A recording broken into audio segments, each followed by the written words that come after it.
Magandang good evening ho sa inyo. Ngayon ay Miyerkules ng gabi, 20 minutes before 10 o'clock.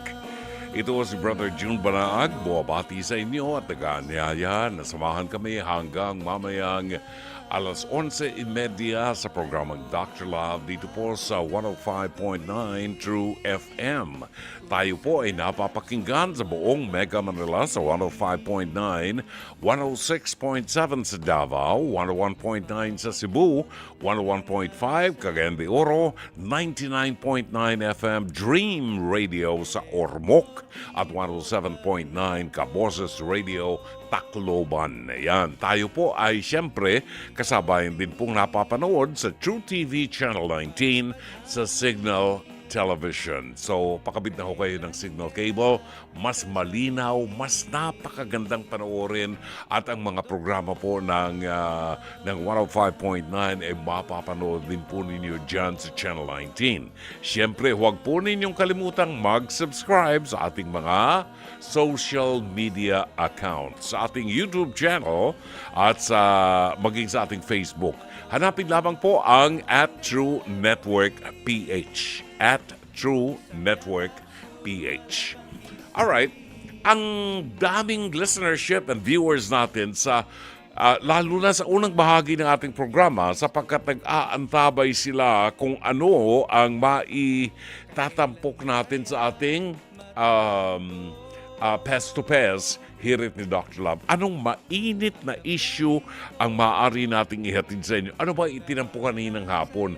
Hindi ko alam kasi pauwi pa lang ako ng ipalabas. 4 to 5 kasi ng hapon sa TV5 ay mapapanood po ang Face to Face kung saan natin kinukuha ang episode natin dito po sa ating Pest to Pest, hirit ni Dr. Love. So, antabayanan po ninyo yan, ho? Ang ating tumpak na oras ay ganap ng 18 minuto bago alas 10 ng gabi. Sa pagpapatuloy ng ating palatuntunan, ihahatid namin sa inyo ang mabuting balita sa araw na ito, 5 ng Febrero, Miyerkules ng gabi, kapiestahan ni Saint Agatha. Pagkain pang-spiritual, mga salita ng Diyos na nag-iiwan ng pag-asa, kapanatagan at kapayapaan. Pagkain pang-spiritual, hango sa bagong tipan ng banal na aklat. Pagkain pang-spiritual. Narito ang ating pagkain pang-spiritual sa araw na ito ng Miyerkules, 5 ng buwan ng Febrero. Ngayon po ay kafiestahan ni Saint Agatha, isang birhen at martir, patrona ng mga may cancer sa dibdib, sa mga babae, no? Mammary gland. Yan po sa Saint Agatha. At ang mabuting balita ay matatagpuan sa 6 na kabanata ng Ebanghelyo sang-ayon kay San Marcos, talata 1 hanggang 6. Noong panahong yun, si Jesus ay nagtungo sa sariling bayan kasama ang kanyang mga alagad. Pagdating ng araw ng pamahinga, nagturo siya sa sinagoga. Nagtaka ang maraming nakarinig sa kanya at nagtanong, saan niya nakuha ang lahat ng yan? Anong karunungan itong ipinagkaloob sa kanya? Paano siya nakagagawa ng mga kababalaghan? Hindi ba ito ang karpinterong anak ni Maria? At kapatid ni na Santiago at Jose, Judas at Simon? Dito nakatira ang kanyang mga kapatid na babae, hindi ba? At siya ay ayaw nilang kilalanin. Kahit sinabi ni Jesus sa kanila, ang propeta ay iginagalang ng lahat, liban lamang ng kanyang mga kababayan, mga kamag-anak at mga kasambahay. Hindi siya nakagawa ng anumang kababalaghan doon maliban sa pagpapatong ng kanyang kamay sa ilang may sakit upang pagalingin ang mga ito. Nagtaka siya sapagkat hindi sila sumasampalataya. at nilibot ni Jesus ang mga nayon sa paligid upang magturo. Kapatid, ang mabuting balita ng Panginoon. Pagkain pang-spiritual, mga salita ng Diyos na nag-iiwan ng pag-asa, kapanatagan at kapayapaan. Pagkain pang-spiritual, hango sa bagong tipan ng banal na aklat. Pagkain pang-spiritual. Kay tagal nang may crush sa'yo, 9:48 na ho. Na, alam niyo, totoo yung pero suntok sa Totoo yung ebanghelyo ngayon na walang mabuting propeta sa kanyang sariling bayan. Si Jesus ay hindi kinilala sa kanyang sariling bayan sa Nazareth. Kaya napilitan si Jesus ni hindi siya nagpagaling, hindi siya nagbigay ng milagro, hindi siya, nagturo lamang siya. Minabuti ni Jesus na iwanan ang Nazareth at magtungo sa Galilea, doon sa ibang mga paligid na lugar para magpagaling. Kasama dyan ang Capernaum, di ba? Tiberias, yung mga lugar na Magdala, dyan naglakad si Jesus para magturo at magpagaling sa mga may sakit.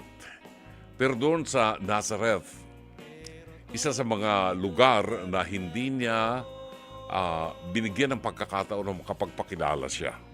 Kasi ayaw tanggapin si Jesus. And until now, if you go to Nazareth, hindi lahat ay tumatanggap kay Jesus.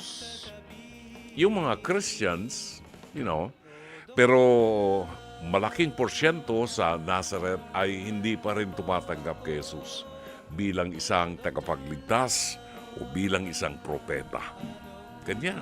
Kayo, naranasan ba ninyong magpahayag ng mabuting balita sa inyong mga kamag-anak?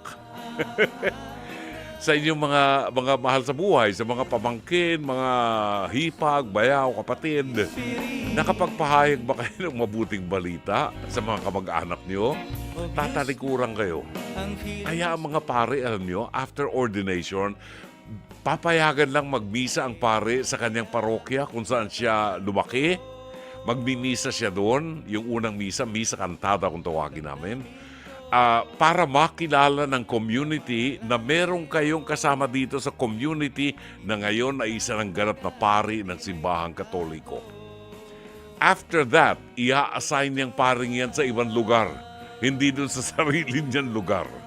Kasi mahihirapan tanggapin yung paring yan. Kasi kilala nila yan. Parang yung ebanghelyo ngayon, di ba? Di ba yan yung anak ni Maria? Ganyan, yun. Anyway, ano naman kaya ang ating mapupulot na aral sa ating pong Pes to Pes, hirit ni Dr. Love? Meron po tayong panibagong aral sa buhay na mapupulot at ito po ay bahagi ng programang Dr. Love na hinango po sa programang Face to Face, Harapan. Ito po ay sumasa inyo mula Lunes hanggang Biyernes, alas 4 hanggang alas 5 ng hapon sa TV5 sa panguna ng batikang broadcast journalist na si Corina Sanchez Rojas. Nandyan din po ang harapang tagapayo na sina Attorney Lorna Capunan, Dr. Camille Garcia at ang inyong likod, Brother June Banaag, ang Dr. Love ng 105.9 True FM. At kung sakaling magbula ang bibig ninyo sa galit, at kung sakaling magkaroon kayo ng palpitation sa galit at pagkainis sa istoryang inyong mapapanood ngayon, baka gusto nyo magbigay ng mensahe, ng opinyon o komentaryo. Maaari po kayo magpadala ng mensahe nyo sa Dr. Love Facebook Messenger o kaya ay mag-comment po sa ating live stream. Pwede rin pong tumawag sa ating programa sa 8689-3289 at 8689-3290. Panoorin po natin ang episode na pinamagatang Bangayan sa Paupahan. Narito. Sa konting ingay lang sa kwarto ng kanyang kinakasama, sinisigawan na sila. Pinagmumura pa. Anong gagawin mo? Talagang kahoy lang ang pagitan ng mga kwarto. Alam nga namang hindi kayo magkwentuhan, magkasayahan, o magsalita man lang, di ba? So kasalanan ba nila yon? Tingnan natin, tawagin na natin ang nagrereklamo. Mickey, humarap ka na.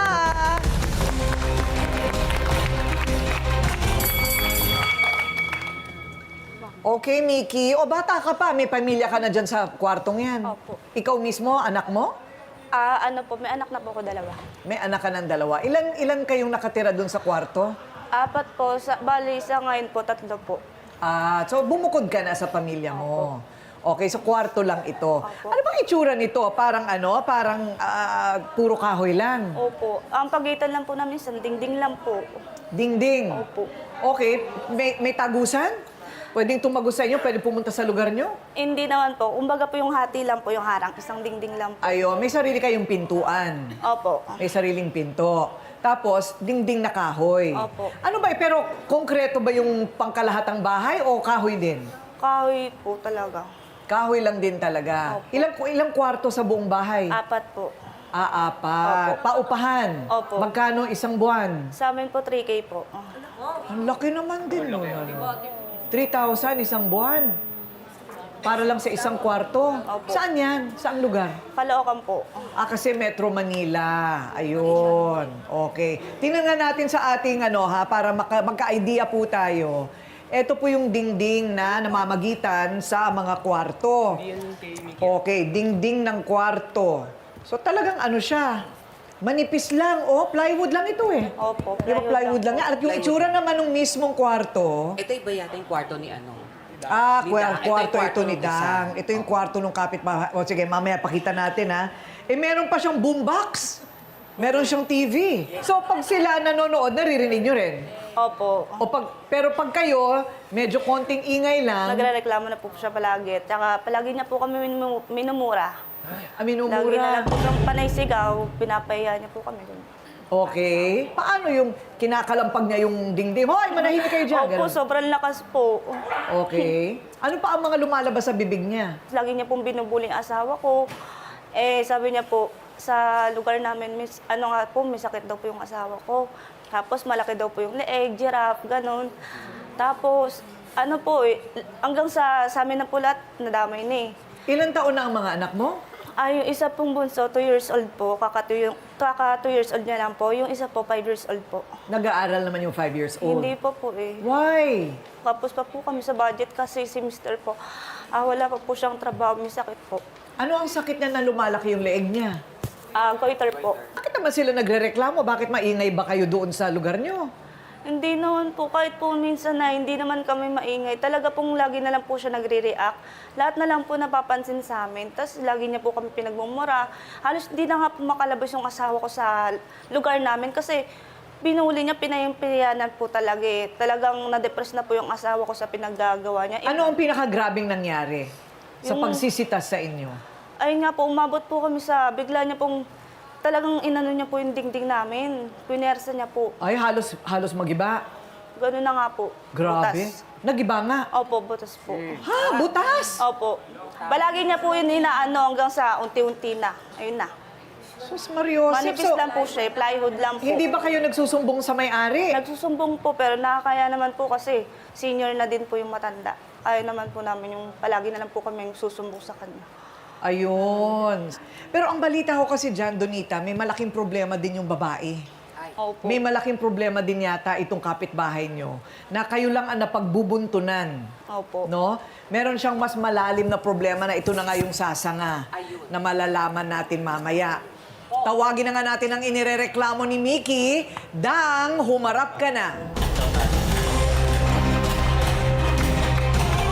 Napakasinungaling mo! Ha? Bakit Ikaw pa naman? nagreklamo, ikaw na nakaperwisyo? Oo. Ha? Bastos kayo sa matanda, parang wala kayong magulang. Tepper Ako sa pa ang Paul. pinalabas mong masama? Tepper sa Paul, ikaw ang laging mali. Hindi porkit matanda, kailangan ka ng igalang. Huwag mong gamitin yun. Kasi may anak kami, alam mo may sakit yung bunso ko nakaraan, nagka-pneumonia, nagka-dengue. Iyak ng iyak pero wala ka pa rin pinalampas. Pareho lang tayong Alam ko yun, alam ko yun, alam ko yun. Pero sana naiintindihan mo rin kami. Pero sana naiintindihan mo rin kami. Hindi nyo ako iniintindi. Te, iniintindi ka Binabaliwala namin, nyo te.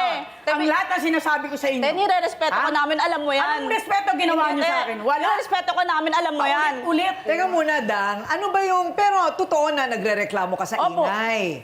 Ano ba yung ingay na naririnig mo? Magdamag po.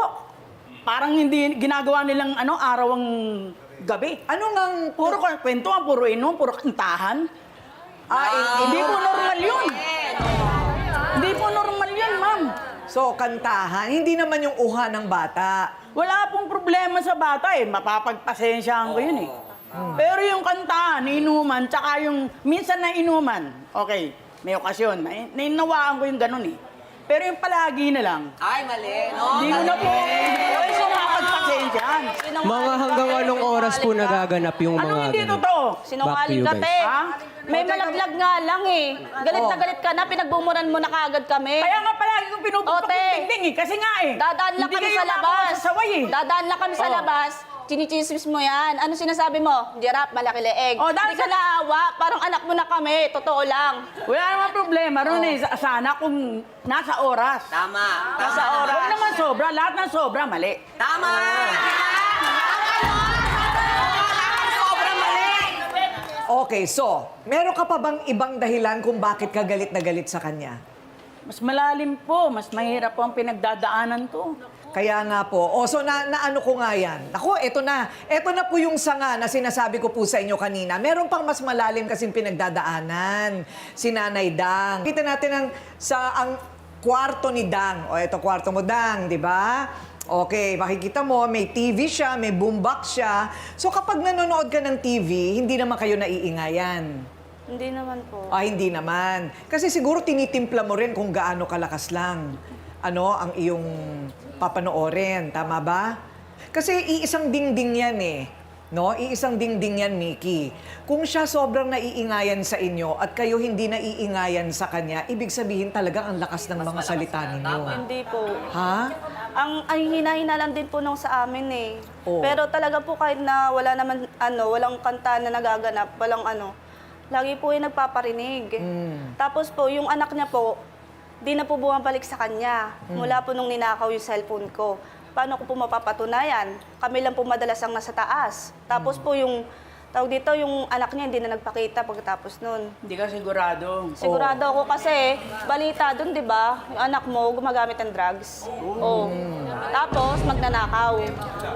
Di ba? Paano ko hindi masisisi? Eh, yung dalawa dun, laging wala. Ako hindi Laging ko nasa magagawa trabaho. yan sa tanda kong to, hindi ko ginawa magnakaw. Ayun na nga, te. Pero hindi ako sigurado. Okay, totoo, may adik yung anak ko, pero Pero hindi ka nakakasigurado. Hindi ako Kung hindi mo nakakasiguro. nakita. Hindi ako nakakasiguro. Wala tayong katibayan. Ano ba yung babanggitin mo sana kanina, Dang, na medyo mas malalim mong hugot? Dumating na nga po sa puntong ang mga apo ko nga po pinaso niya ng sigarilyo. Pinapasok. Binubugbog niya palagi. Kaya nirescue ko po yung mga apo kong yun. Ngayon itinago ko lang sa panganay ko dahil nga palagi niya rin hinahabol pat ginugulo kami. Dahil alam niya yung bahay ko. Kaya nagsinungaling ako na sabi ko wala na rito yung mga anak mo pero itinago ko na po dahil nga sobrang pambubugbog niya sa mga bata. Ang mga bata na mismo ang nagreklamo sa kanya. Ayaw na nila sa ina nila. Ilan taon na yung mga apo mo? 10, 12 po at saka 14 po. Wow, mga minors pa talaga, mga bata pa. Kaya sabi nila, Lola, kunin mo na kami rito. Hindi na namin kaya yung ginagawa niyang kasamaan. Hindi namin kaya yung pinapakita niya sa amin lahat. Ayaw na nila. Kaya pala mainitin ang ulo niya, Doc Camille. Hindi ko po alam anong gagawin ko Di sa ba? mga apo Parang, ko. parang maaari naman totoo na may ingay, pero yung kanyang reaksyon medyo malakas, medyo sumosobra dahil may ibang tumutulak sa ko kanya. siya. Kaya may trauma po sila. Pag nakakarinig ng away, ng sigaw, nanginginig yung mga apo ko. Ito naman tungkol sa ingay. Ano ba yung ingay na inirereklamo ni Dan? Kasi marami din siyang pinagdadaanan. Yung ingay po ma'am na ginagawa niyo ma'am, ayun po, kasi ako nakakalabog po siya. halos naapektuhan po talaga ako sa sakit ko. Nagkaroon po ako. Yung side effect po ng sakit ko is depression po talaga tsaka anxiety. Depression and anxiety, Yes, ma'am. nagpa-palpitation ka. Opo, palpitation din po talaga, ma'am. Oh. Teka muna, maingay ba talaga kayo dyan sa kwarto nyo? Hindi po, ma'am. Oh. Bihira lang po talaga, ma'am. Lalo na po nakaraan, nagkaroon po ng okasyon. Oh. Bihira lang po nagkaroon ng okasyon, ma'am. Lalo na po may sakit po ako. Oh. Tapos ayun po, tinichismis pa po niya at tinang nakesyo may lalaki daw po yung sawa ako, ma'am.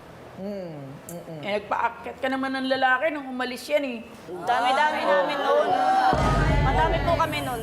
Madami po kami noon. Ano yung Isa lang po yung bibidyoke? kaibigan namin lalaki. Ano yung mag-iinuman kayo? Parang Nagugulungan guni-guni lang po kayo? eh. Kapag may nakita sa amin, ayun na, chismis na kaagad. Ayun.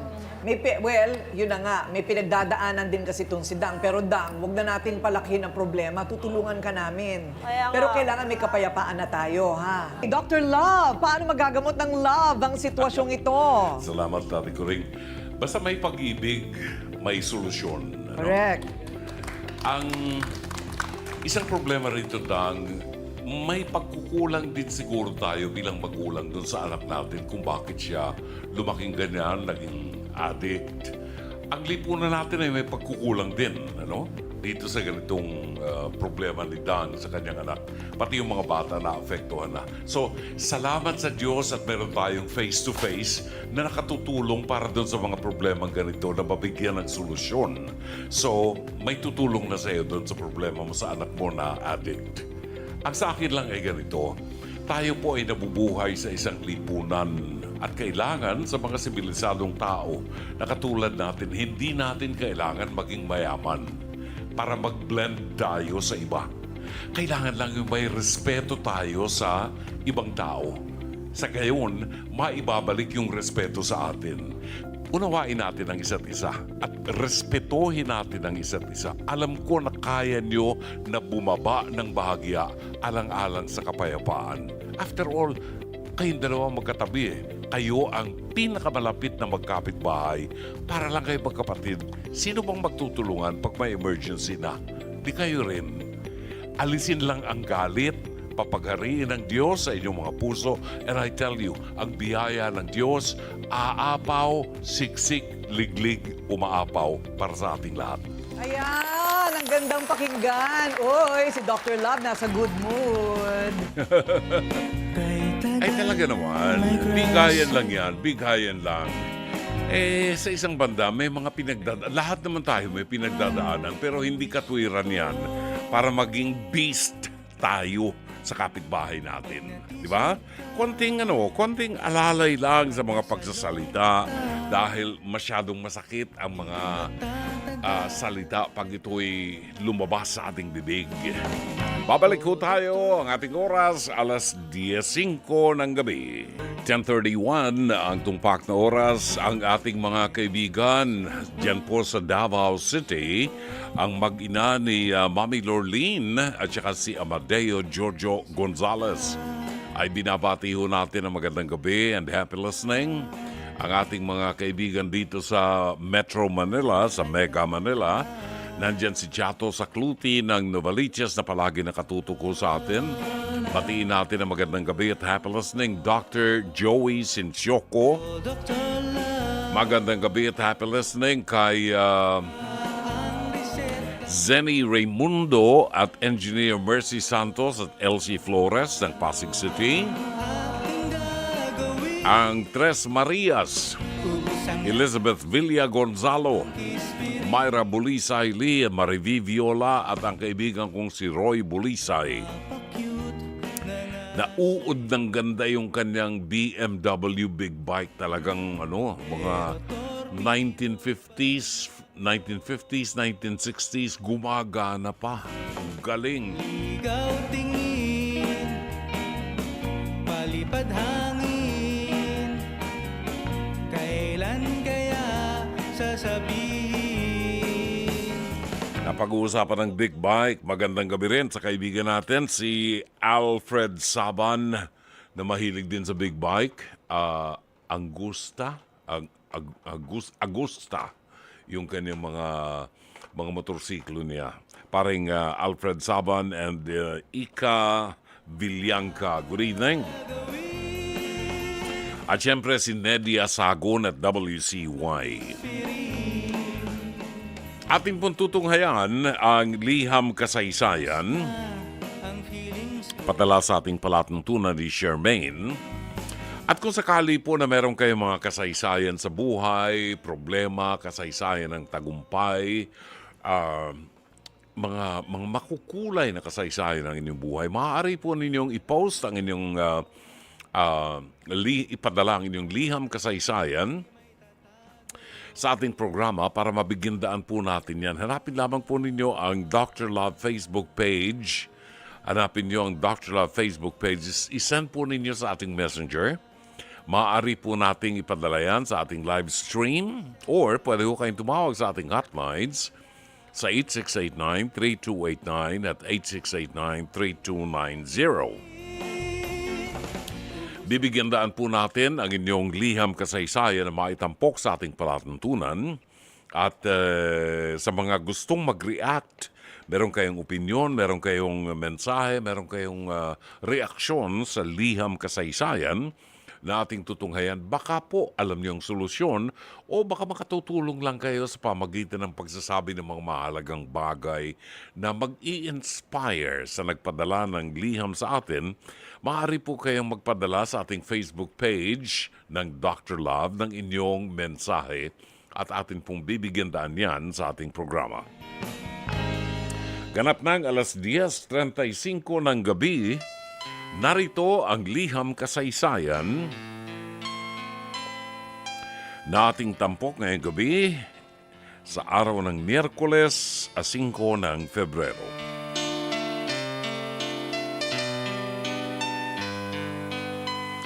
Dear Dr. Love, magandang gabi po sa inyo at sana po ay nasa mabuti kayong kalusugan. Magandang gabi rin po sa mga bumubuo ng inyong programa.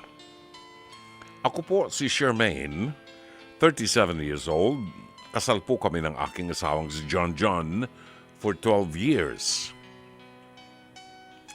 Kami po ay mula sa Novaliches, Quezon City. Masasabi kong komportable ang buhay naming mag-asawa. Nakapagpundar kami ng 3-story building kung saan kami nakatira sa 3rd floor. Ginawa naman naming coffee shop at salon ang sa 1st floor at dance studio ang 2nd floor. Nakapagpundar naman kami ng sasakyan at may naitabing ipon para sa kinabukasan and in case of emergency. Sa kabila ng paminsan-minsan naming pag-aaway na mag-asawa na normal naman, masasabi kong masaya ang pagsasama naming mag-asawa.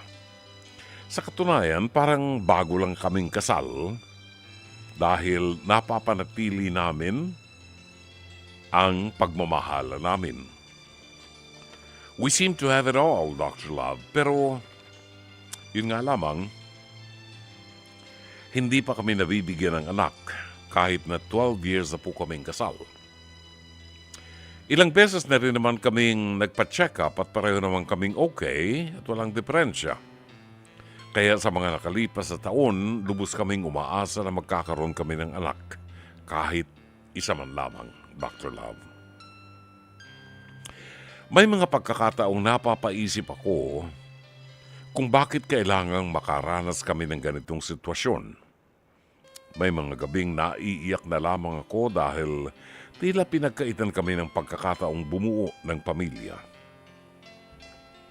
Naaawa rin ako sa mister ko dahil noon pa niya pangarap ang magkaroon ng maraming anak, katulad ng kanyang pamilya. May mga pagkakataon ding naiinggit ako sa mga pamilyang may mga baby o toddlers na kasakasama nilang kumakain o namamasyal sa mall. Hindi ako makatingin sa asawa ko kapag may mga nakikita akong ganito dahil alam na namin ang mararamdaman namin. Dr. Love, ayoko pong questionin ng Diyos kaugnay ng pinagdaraanan naming mag-asawa, pero bakit kailangan naming danasin ito? Eh di kinu-question mo nga ang Diyos. Matagal na naming pinaghahandaan ang maging magulang pero bakit dumating sa puntong naghihintay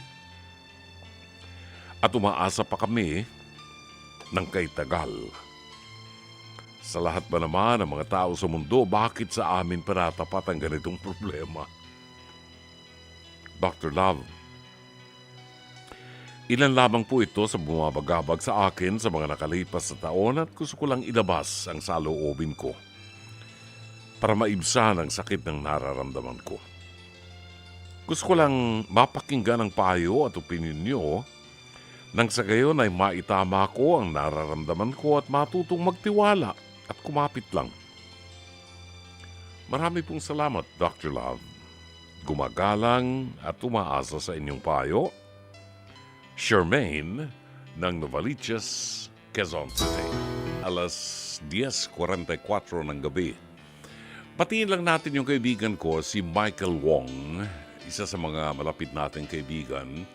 Ito ang takbuhan ko pagka kailangan ko ng aluminum o glass or, mga pintuan, ganyan, or cabinet. Ito ang takbuhan ko at napakabuting tao. Nakikinig po siya at nagpadala po ng mensahe sa atin. Baka nakikinig sa atin ngayon itong si Charmaine ng Novaliches, Quezon City. Ito ang tinig ng isa sa mga nakikinig sa programa natin at concerned din sa iyong suliranin. Ang sabi ni Michael Wong, Brother June, napagdaanan po namin yan bago kami nagka-baby ni Mrs. Dalawa po ang pinuntahan namin kay Sister Regina Liu through acupuncture. At nagpa-check din po kami sa immunologist. Hanapin niyo si Doktora Lara Aleta sa St. Luke's. Yan. Maaari din siguro na humanap kayo ng isang OB-GYN, no? Huwag mawala ng pag-asa. Humanap kayo ng isang OB-GYN. Maraming mahuhusay ng mga Pilipinong OB-GYN. Katulad ng madalas ko na ikukwento sa inyo, yung aking bunsong anak at yung kanyang asawa, siyam na taon nang nagsasama, hindi pa nagbubuntis yung kanyang asawa, no? At bunga ng pagdarasal, nakilala ko itong isang OB-GYN sa Las Piñas, si Dr. Annie Orel ng Las Piñas. Naging pilgrim namin. So nakakwentuhan ko habang kami nagbibiyahe sa Europa. Sabi niya, hindi ko magagarantihan sa iyo, pero with the help of God, baka papuntay mo sa akin at pag-aralan natin.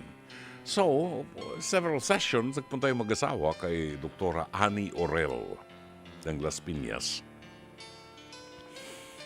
At awa ng Diyos, may isang anak ng lalaki na 5 years old. Meron na akong apo na 5 years old na dala yung pangalan ko. So, nothing is impossible with God. Una, pagtiwalaan natin ang mga doktor. Dr. Joey Sincioco, isang OB-GYN din yan. Magaling na OB-GYN. OB-GYN ng mga anak kong babae yan, ng misis ko. So, ipagkatiwala natin sa mga sa mga nakakaalam. Diba? Una, ay huwag tayong mawala ng pag-asa sa Diyos. Dahil hindi ikaw lamang o kayo mag-asawa lamang ang dumadaan sa ganitong pagsubok ng buhay. Balikan natin ang Biblia at makikita natin sa kasaysayan sa Biblia na kahit ang Anghel Gabriel ay nagpapatunay sa kanyang aparisyon during the Annunciation to the Blessed Virgin Mary. Nang sabihin niya sa Mahal na Birhen that nothing is impossible with God. Walang imposible sa Panginoon. Kasi ang mahal na birhen ay ikakasal pa lamang. Betrothed pa lamang siya. At napakita ang anghel sa kanya at sinabi ng anghel ang plano ng Diyos na sa kanyang sinapupunan siya ay magdadalang tao at ang kanyang ipagbubuntis ay tatawaging banal. Papangalanan niyang Emmanuel, ang ibig sabihin, God is with us. At sapagkat si Maria ay may pagkilala sa Diyos, sa pagkakalalang pa lang kay Maria ay gumalaw na ang kamay ng Panginoon, kaya nga ang tawag sa kanya, Immaculate Conception. Ang sabi sa kanya, ang sabi ni Maria kay Anghel Gabriel, paano mangyayari yun? Wala pa ako nakikilalang lalaki. Ang ibig niya sabihin, wala pa ako nakakatalik na lalaki. Ako'y dalaga at isang birhen. Paano ako magdadalang tao? Kaya ang sagot ng anghel sa kanya, nothing is impossible with God. Lahat ay pwedeng gawin ng Diyos. Katunayan, ang pinsan mo na si Isabel ay ika-6 na buwan ng kagampan. Ibig sabihin, 6 months ng buntis si Isabel. Elizabeth. At si Elizabeth ay matanda na. See? Ang ipinagbubuntis ni Elizabeth ay si Saint John the Baptist.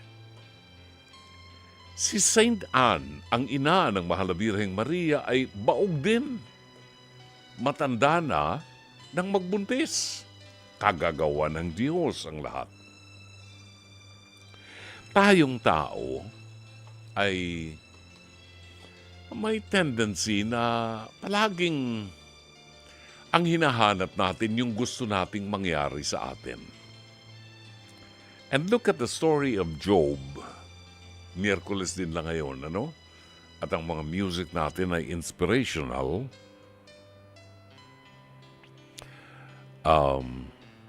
Look at the story of Job in the Bible.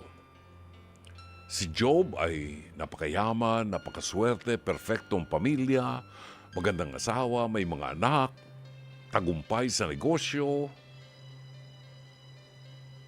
Pero malapit sa Diyos. Very pious, madasalin. Anong nangyari kay Job? Nawala lahat ng mahal niya sa buhay. Nawala lahat ng gusto niya. Nawala lahat ang negosyo. Nawala ang mga anak niya. Nawala ang asawa niya. Nagkasakit siya. Nagkasugat-sugat ang kanyang katawan. Nabulok halos ang kanyang katawan. Pero ang maganda, si Job hindi nagtanong sa Diyos, bakit? Bakit ako? Bakit hindi yung iba? Kung sagutin tayo ng Diyos, bakit hindi ikaw? Ba't mas marunong ka pa sa akin? Hindi ka ba natutuwa na na-enumerate mo na, Charmaine, na-enumerate mo na sa programa natin na nakapagpundar kayo ng 3-story building. Doon kayo sa 3rd floor nakatira. Malaking achievement yan. Ginawa niyong coffee shop at salon ng 1st floor at dance studio ang 2nd floor. Nakapagpundar kayo ng sasakyan at meron kayong naipon para sa kinabukasan at kung sakaling magkaroon ng emergency. What a life! Ang dami niyong biyaya. Lamang hindi pa kayo nabibiyayaan ng anak. And sometimes, tayong tao, hindi natin nakikita ang biyaya ng Diyos sapagkat nagiging ordinaryo na lamang sa atin ang biyaya. Ang hindi ordinaryo sa atin ay mga problema sa buhay. At ito ang napagtutuunan natin ng pansin. Merong isang kanta, pag magpapasko, ang bahagi ng kanta, sabi, count your blessings instead of sheep. Diba? Kung hindi ka makatulog, kadalasan, iniisip natin, binibilang natin yung imaginary sheep para tayo makatulog. Ang sabi ng kanta, huwag mong bilangin yung sheep, yung tupa. Bilangin mo ang mga biyaya na natanggap mo sa Diyos. Siksik, liglig, umaapaw. Kung makikita natin ang biyaya, mas lalong tatatag ang pananampalataya natin sa Diyos. Sapagkat alam mo na nandiyan ang Diyos at nakabantay sa iyo. Maraming mga magagaling na mga doktor, kung kayo man ay nakapagpa-check na at walang nakitang negatibo sa inyong mag-asawa, lalong huwag kayong mawala ng pag-asa. Humanap kayo ng mga doktor o OB-GYN na makatutulong sa inyo para mag-guide kayo. Kanina lang kausap ko si Dr. Camille Garcia. Napag-uusapan namin yan. Sabi ni Dr. Camille, alam mo ba na mayroong oras sa maghapon kung saan maaaring maging posible, na malaki ang posibilidad na magkaanak ka ng babae or lalaki. Depende sa oras ng pagtatalik ninyo. Depende rin sa posisyon ninyo ng pagtatalik kung paano maaaring makabuo kayo ng sanggol. See? Tinatalakay natin to sapagkat mag-aalas 11 na ng gabi, wala namang mahalay sa ating pinag-uusapan, mag-asawa naman yung pinag-uusapan natin. So there's nothing wrong with it. Huwag kayong mawala ng pag-asa. Sa biyaya ng Diyos, darating ang inyong mga pangarap. Pero tandaan nyo, hindi lahat ng gusto natin ay kinakailangang makamtan. Otherwise, I'm telling you, kung lahat ng gugustuhin nyo ay makukuha nyo, hindi magiging masaya ang buhay nyo. Walang excitement. Kinakailangang may mga bagay na kinakailangang paghirapan nating mabuti para makuha natin. Tinitingnan ng Diyos hanggang saan ang pagtitiwala mo sa akin. Sabi mo, ayaw kong questionin ng Diyos. Pero bakit kailangang danasin namin ito? Di kinu-question mo rin ng Diyos. Di ba? Hindi kita sinisisi sa pagkatao ka. Pero siguro, dapat lang nating dagdagan ang ating pagtitiwala sa Diyos.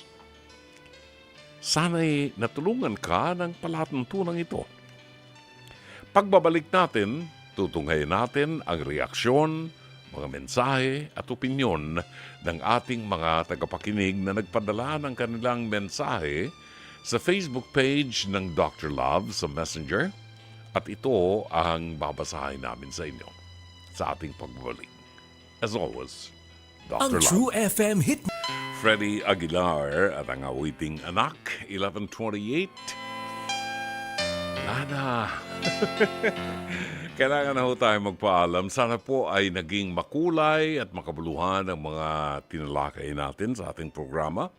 As a whole, ang programang ito ay naging makulay at nagiyon ng aral sa buhay.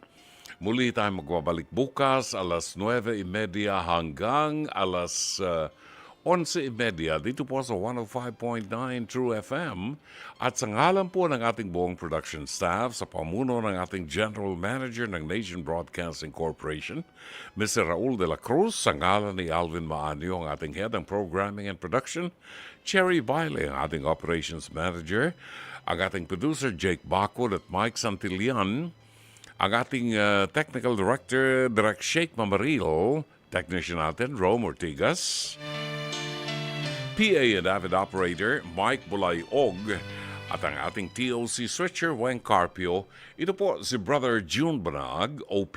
Hanggang bukas muli, magandang gabi. Maraming salamat. Shalom Aleichem.